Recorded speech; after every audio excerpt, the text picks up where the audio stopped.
I believe this statement that Jesus is about to make here is probably the most overlooked scripture in all of the Bible.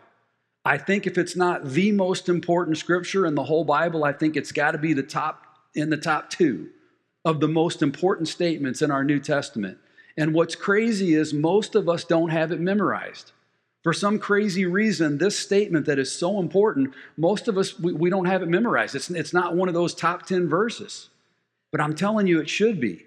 Look what Jesus says, because the church, the ecclesia, should be organized around this. What we do and what we're about should be about this statement.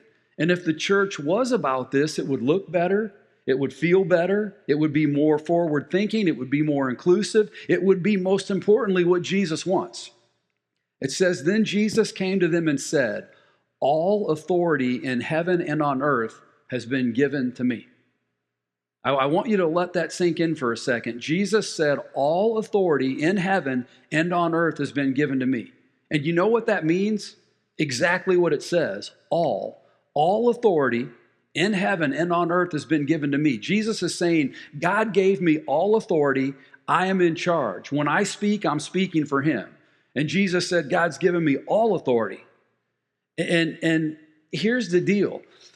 And I want you to really, really just be open and hear this.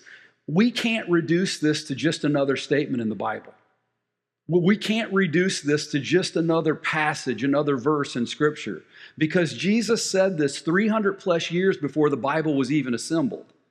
And I use the word assemble because they took the Hebrew text, they took a version of the Hebrew text, they took the letters that Matthew, Mark, Luke, and John wrote, they took the letters that Paul wrote and others, and they jammed them together and they decided to call it the Bible.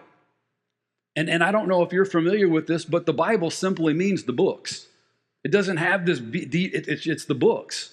And when Jesus made this statement and Matthew wrote it down, it was 300 plus years before the Bible was even assembled.